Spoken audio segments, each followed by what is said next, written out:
뉴스의 진수를 보여주는 인터뷰 뉴진수.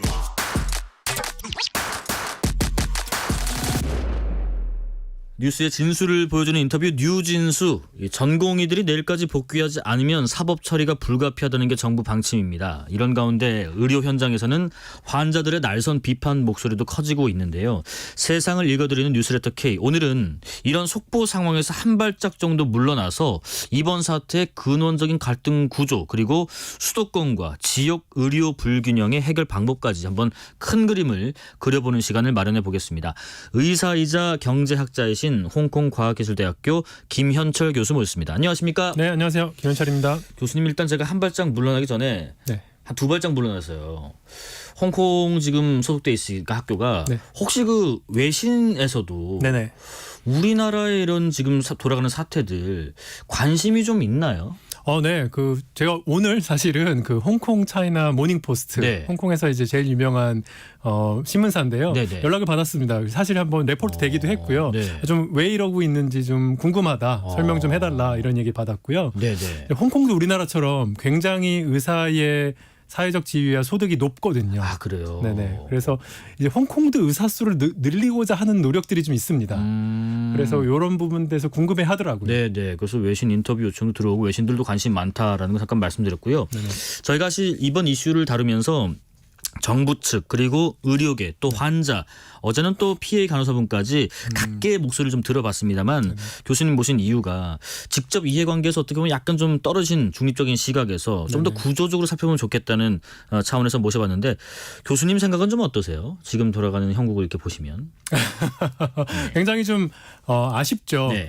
이제 강대강 대치잖아요. 강대강 대치를 하고 나면은 근데 손해를 누가 보나 한번 생각을 해보면은 결국 궁극적으로 환자가 손해를 보는 거잖아요. 환자 가족들. 네, 맞습니다. 그래서 이런 사태가 계속 지속되는 것은 최소한 빨리 막아야 될 것 같고 어떻게든 합의를 잘 보고 궁극적으로 사회적으로 우리가 이제 적정하다고 생각하는 규모로 합의를 빨리 봐야죠. 그래야지 좋겠다 생각합니다. 사실 또 의사와 정부 간 갈등이라는 것이요. 그동안에도 여러 차례 있었던 걸로 기억하면 예를 들면 뭐 의약 분업 때도 그랬었고요. 원격 의료 도입 때도 그랬었던 것 같고 또 뭐 코로나 때도 그랬었던 것 같고요. 그동안의 의정 갈등의 한 역사랄까요? 한번 좀 짚어주실까요? 네네. 1999년도 2000년도에 의약 분업 사태 있었죠. 제가 그때 의과대학 졸업반이었습니다. 아, 그러셨어요? 그래서 사실 이 사태가 제가 의사 그만하고 경제학자 해서 정말로 환자들 정말로 국민들한테 도움이 되는 의료제도 만들고 싶어서 저를 경제학 공부로 만든 사태였고요. 의약 분업 사태 때가. 네, 그랬습니다. 그로부터 이제 20년 지나서 지난 코로나 때 2020년도에 의사 정원 늘리려고 했었죠. 당시에는 이제 400명씩 10년 하자, 4,000명 하자 그런 얘기였는데 당시랑 이번이랑 조금 다른 게요. 당시에는 공공의대 세우자, 지역의사제 하자. 그러니까 좀 하는 방식이 좀 다릅니다. 어쨌든 간에 근데 그게 좀 무산이 됐죠. 무산이 됐고 이번에 다시 이제 들고 나왔는데 이번에는 이제 2,000명을 이제 정부가 들고 나온 거고요. 근데 이제 방식이 좀 다릅니다. 공공의대가 이제 아니고 필수 의료 패키지를 갖고 나와서 이제 의사 수를 높이면서 동시에 의사들을 조금 더 필수 의료 쪽으로 좀 많이 인센티브를 줘서 그쪽으로 좀 일할 수 있도록 하자. 뭐 이런 내용으로 되고 있고요. 크게 뭐 한 3번이 정말 큰 사건이었다고 보시면 될 것 같습니다. 지금 이렇게 몇 가지 짚어주신 것들을 보니까 결과적으로 봤을 때 정부가 추진했던 정책을 관철시킨 사례가 잘 없었던 것 같기도 하고요. 만약에 그렇다면 이거는 원인이랄까요? 어디에 있다고 보시는지도 궁금하고요. 정부 지난번 사건, 그러니까 2020년 때는 정부가 사실 완패했죠. 이제 정원을 전혀 못 늘렸는데요. 사실 의약 분업 사태 때는 그렇지 않았죠. 의약 분업을 어쨌든 추구했고 의약 분업 때 결국은 이제 의사들이 예전에는 이제 약 처방 권한까지 있었기 때문에 거기서 수익이 많이 발생했는데 의약 분업을 하면은 그거 이제 그 수익이 떨어지니까 이제 굉장히 많이 반대를 하셨던 거잖아요. 그리고 그 수익뿐만 아니라 좀 의료 전체적인 문제도 의료 구조의 문제점들까지 같이 들고 나와서 이제 파업을 했었던 것이고 정부안이 관철이 안 된 게 아니죠. 의약 분업을 했으니까요. 뭐 관철된 거네요. 관철됐는데 그 당시에 어떤 일이 있었냐면 그러면 이제 소득을 잃으니까 보상을 좀 해줄게라고 네. 해서 한 게 당시에 수가를 좀 많이 올렸습니다. 네네. 그래서 순간적으로 개원 의사들의 수입이 되게 많이 늘었어요. 그 의약분업 직후에. 예. 근데 그 뒤로 이제 수가를 많이 안 올려서 어쨌든 그 부분은 이제 어느 정도 해결이 됐었고요. 당시에 또 의대 정원을 많이 줄였어요. 네. 당시에 이미 3,507명이었다가요. 이제 그 당시에 바로 한 300명 줄이고 예. 3,058명 현행으로 이제 굳어진 게 그 의약분업 사태 그 이후로 이제 줄였다가 그로부터 이제 20년이 지나서 예. 이걸 다시 늘려보자 지금 뭐 이런 얘기가 오고 가고 있는 것입니다. 지금 의정 갈등이 예년과 비슷한 양상인가 하는 부분도 좀 궁금한데 네. 뭐 아까 이번에는 필수 의료 패키지 그리고 2,000명 증원이라는 게 좀 눈에 보이는 거로는 좀 다른 부분인데 그렇죠. 예년과 이번의 의정 갈등이 좀 혹시 다른 양상으로 전개되고 있나요? 그렇다면 어떤 부분이 그럴지 궁금하네요. 일단 대통령실의 의지가 굉장히 달라 보입니다. 지난번보다는 지금 그 윤 대통령이 굉장히 그거를 세게 2,000명 꼭 하겠다고 여러 번 말씀하셨거든요. 네네. 좀 이 정도의 의지는 지난번보다는 이제 의지의 강도가 굉장히 다르다는 정부의 입장에 되게 강경하다. 단호하다. 정부의 네네. 입장이 굉장히 네. 이제 강경하다. 그 부분 좀 있는 것 같고요. 네. 현재까지는 또 의사들이 당시 이제 지난번 두 번은 의사들이 이제 약간 똘똘 뭉쳐 있는 느낌이 많았는데 지금은 아직까지는 전공의만 파업하잖아요. 예. 대학 교수나 뭐 아니면 저기 개원가에서는 파업을 아직 하지 있고 않아서 네. 그 부분 이제 파업의 강도도 사실은 좀 다르죠 현재까지. 근데 이건 어떻게 될지 모르겠습니다. 예. 앞으로. 파업의 강도, 그다음에 정부의 어떤 정책 추진에 대한 의지가 좀 다른 양상인 것 같다고 하시고요. 네네. 2261님, 저는 정부가 절대 의사들을 못 이길 것 같다는 생각도 들더라고요. 워낙 강경한 입장이어서요. 교수님 생각은 어떠세요라고 물어보시네요. 네. 아유 저보고 미래를 점지기라 그러면 잘 모르겠고요. 예.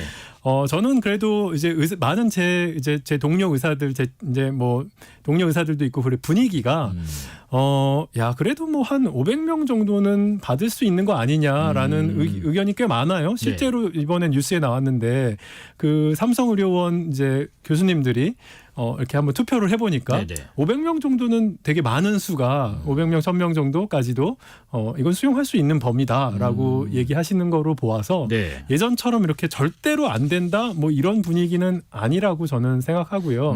그러나 의사들 내부에서도요 좀 많이 차이가 있습니다. 네네. 생각을 해보면요. 개원가 지금 50살 정도 되신 개원가 선생님이라고 예를 들어 가정을 해볼게요. 네. 근데 이번 지금 2,000명을 늘리면 이분들이 개원가에 나올 시점이요. 15년 뒤입니다. 그렇죠. 10년은 넘어야 되고 그거보다 더 5년 정도 지나서 15년 후. 15년 정도 왜 군대 갔다 오고 예를 그렇죠. 들어 6년 이제 의과대학 다니고서 네네. 5년 트레이닝하고 네네. 군대 갔다 오고 3년이면 15년 뒤거든요. 그 정도 되죠. 15년 뒤면 이분들이 65살이거든요. 그러니까 약간 쟤네들이 지금 숫자가 많이 늘어서 내 밥그릇에 영향을 많이 줄까라고 생각했을 때는 아마 좀 그렇지는 좀 않으실 네. 부분이 있을 것 같고요. 네네. 또 의대 교수님들은 또 원래 좀 그런 이제 직접적인 타격을 받는 분들은 아니고 그렇죠. 사실은 이제 제일 많이 반대하는 게 전공이랑 의대생들일 텐데 예. 이분들은 왜 그러냐 하면은 자기만 딱 생각해도 이분들은 나랑 같이 이제 노동시장에 나가실 분들이니까 아무래도 걱정이 되는 사람들은 그쪽이 제일 많겠죠. 그러다 보니 지금 같은 현상이 좀 있는 것 같고 네. 말씀 나온 김에요. 숫자 얘기를 하신 김에 교수님께서는 5년간 2,000명씩 늘리는 게 아니라 연간 한 500에서 1,000명 정도 네. 늘리는 게 좋다는 좀 더 장기적으로 늘리자. 네네. 이게 어떤 차일지요? 네. 그러니까 지금 이제 이번 사태에서 이번 건에서 이제 정부가 어떤 안을 가지고 온 예. 거냐 하면요. 참 이 얘기를 하기 전에요. 네. 과연 우리가 의사 수가 한번 모자란가?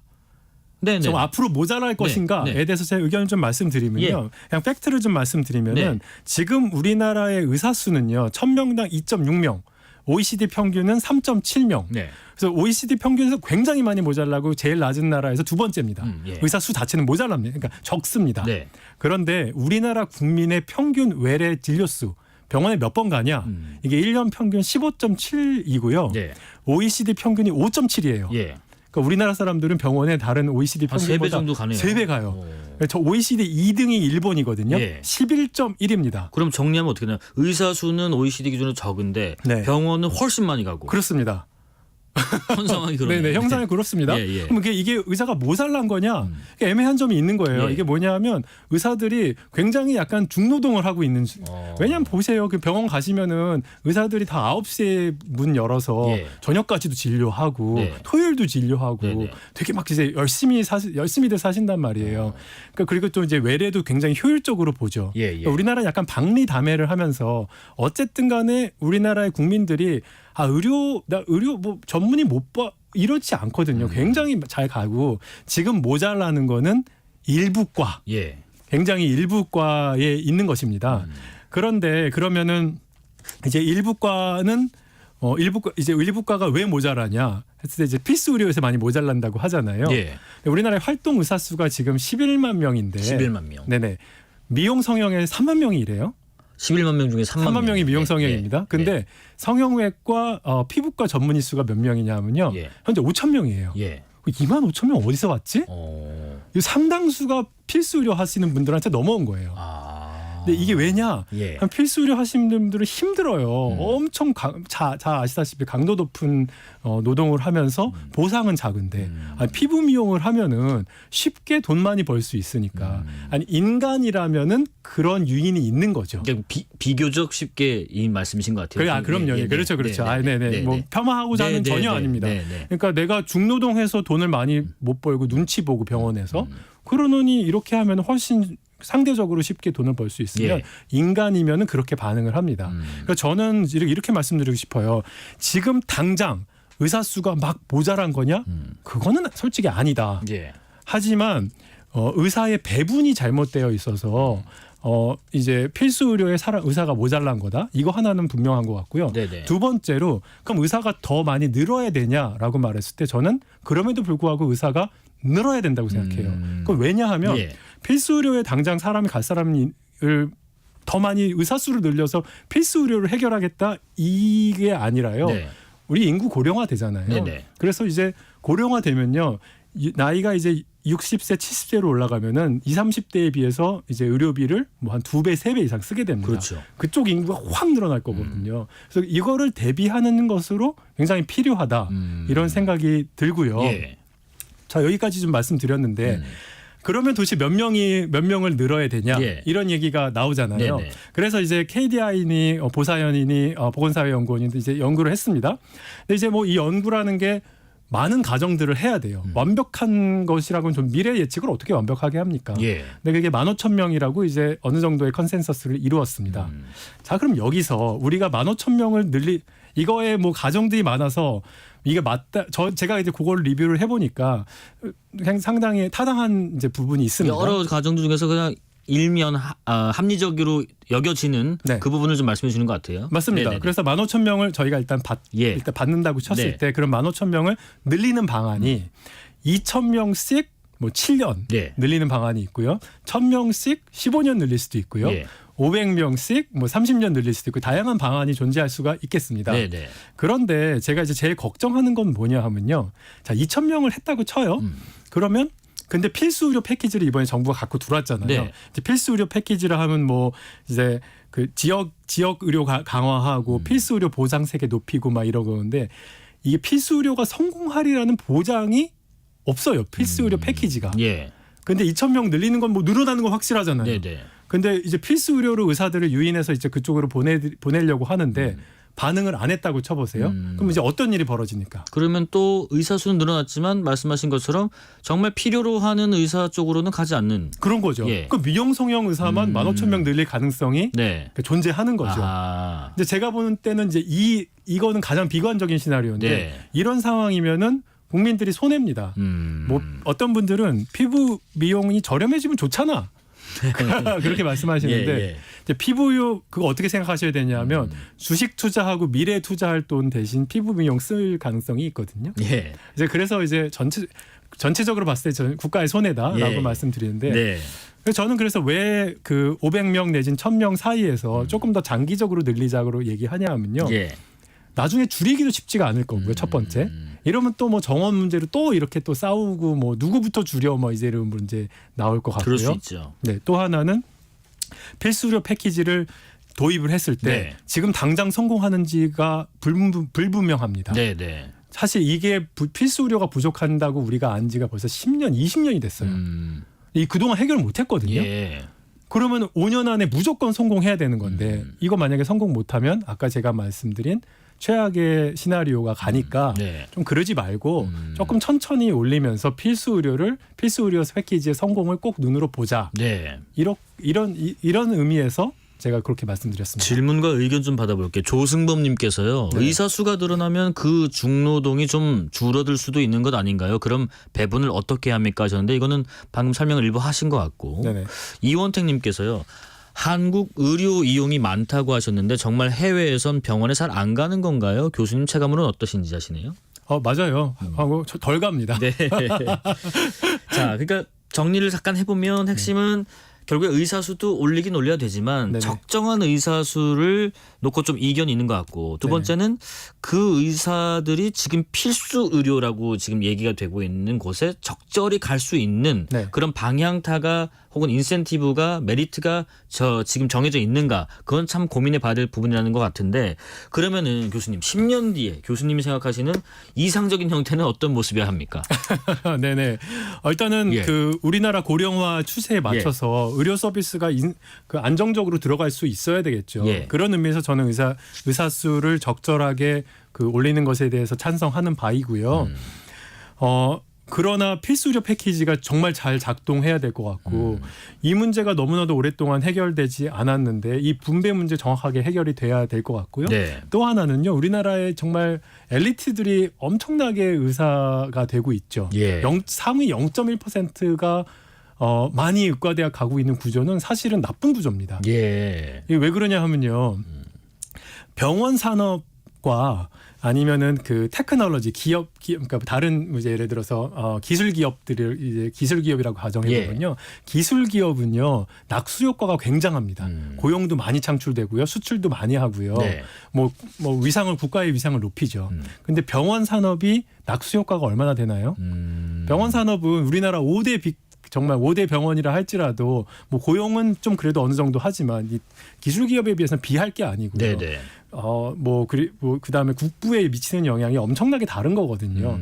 여기서 이노베이션이 많이 나오는 거는 아닙니다. 그러니까 병원 산업은. 예. 하지만 뭐 의료 기술은 좀 다 얘기가 다른 거지만 어쨌든 간에 그래서 이쪽으로 우리나라의 똑똑한 친구들이 다 몰려가는 것은요. 예. 굉장히 국가적인 손해고 네. 어떻게든 의사들의 그러니까 의사와 다른 직종의 격차가 이런 문제를 일으키는 거니까 네네. 아니 뭐 의사의 소득을 무조건 낮춰라 저는 이렇게 얘기하기보다는요 어떻게 필수 의료 하시는 분들은 소득을 올려드리고 파격적으로 올려드리고 예. 신경외과 흉부외과 막 올려드리고 또 미용하시는 분들은 지금처럼 돈 많이 버는 구조까지는 아니게 좀 그건 적절하게 좀 이제 관리를 하고 네네. 그리고 다른 산업 기술과 과학기술 쪽은 많이 늘려서 좀 어느 정도 우리나라가 평평한 운동장이 돼야지 미래가 있지 지금 구조로 계속 가는 거는 굉장히 국가적으로 손해다 이렇게 말씀드릴 수 있습니다. 아무래도 저희가 좀 다음 질문 드리려고 했는데 문자도 왔네요. 9843님께서요.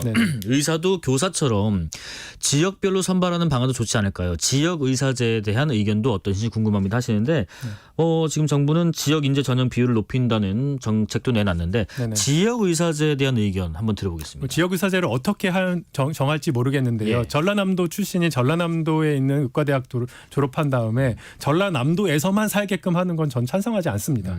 인간의 본연의 이동의 자유를 제한하는 거거든요.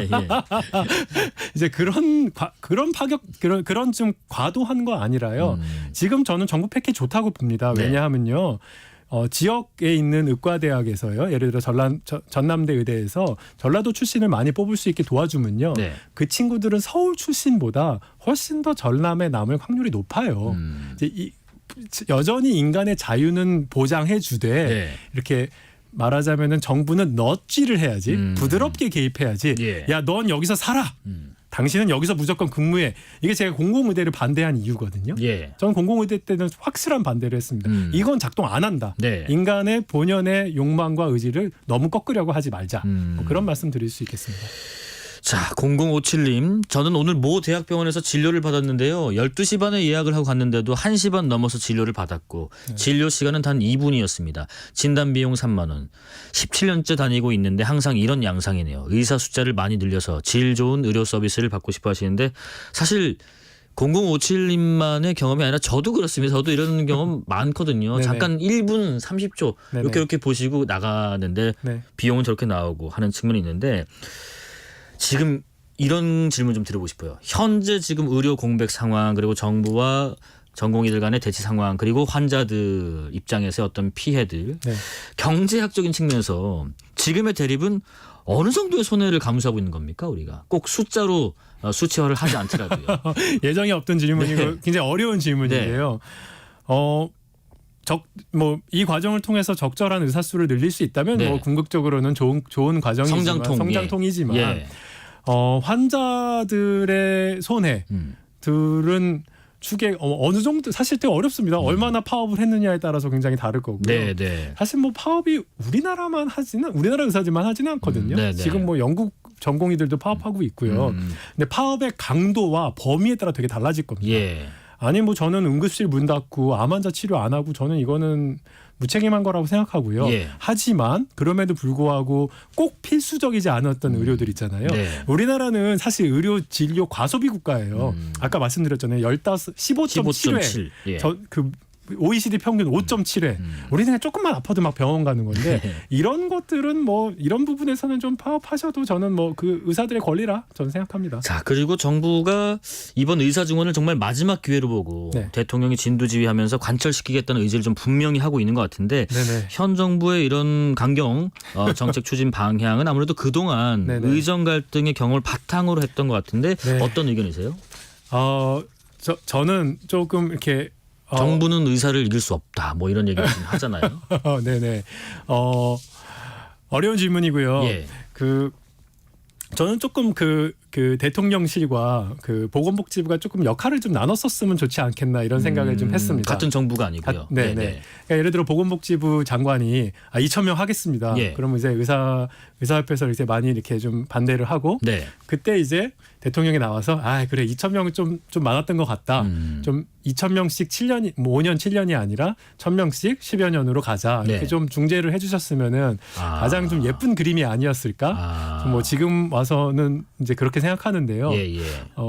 네, 뭐 좀 이렇게 지금이라도 예. 좀 서로 좀 유한 태도.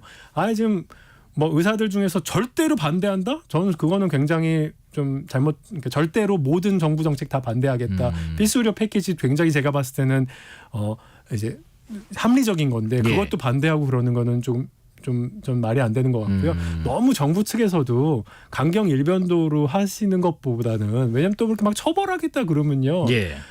사람이 또 기분이 막 너무 또 막 그러거든요. 그래서 욱해서 막 이러는 게 또 있거든요. 네. 조금 서로 유하게 환자들을 위해서 네네. 좀 이렇게 좀 합의점을 찾아가자 말씀드리고 싶습니다. 좀 재밌는 의견도 주시네요. 하태웅님께서요. 네네. 미용 분야에서의 시술은 간호사도 하게 하면 안 되나요? 그렇게 되면 피부과의 의사들이 쏠리는 현상은 완화될 수 있을 것 같은데요라는 문자도 주시네요. 네네. 좋은 질문이시고요. 예. 문신사 생각 한번 해보십시오. 예. 사실은 현행 의료법으로는요. 문신은 의사만 할 수 있어요. 그렇죠. 근데 문신 지금 다 하고 있습니다. 그 타투이스트라고 또 부르잖아요. 그렇잖아요. 저는 그 문신 정도의 위험 정도 되는 거는요. 라이센스 줄 수 있다고 생각합니다. 네. 꼭 의사만 할 필요는 없다고 동의하고요. 그런 방안도 그렇지만 뭐 수술을 수술을 의사 아닌 사람한테 시키는 건 말도 안 된다고 생각하는데 예. 지금 우리 사회가 어느 정도 받아들이고 있는 문신 정도의 위험 정도는 의사 아닌 사람들도 해도 된다고 저는 개인적으로 생각합니다. 4817님 저는 의대 정원 증원 찬성하는데요. 어떻게든 정부와 의사들 간 협상을 잘해서 이 상황이 잘 해결되면 좋겠습니다. 정말 잘 되면 이렇게까지 진통이 없겠습니다만 지금 참 첨예하게 대립하고 있는 것 같은데 모르겠습니다. 내일부터는 이제 불가피한 정부 조치도 이어질 것 같은데요. 교수님 말씀하신 것처럼 의대 정원을 늘리면서도 그 단계별로 어떤 플랜을 촘촘하게 갈지를 서로가 조금씩 아구를 맞춰가면서 양보하는 지혜도 네. 발휘를 해야지 우리 환자 보호자들이 피해가 최소화될 것 같습니다. 네. 여기까지 말씀 들어볼게요. 지금까지 의사이자 경제학자이신 김현철 홍콩과기대 교수였습니다. 고맙습니다. 네, 감사합니다. 실시간 교통정보 알아보겠습니다. 교통정보센터 김민희 리포터 나와주세요. 네, 퇴근 교통량이 빠르게 늘고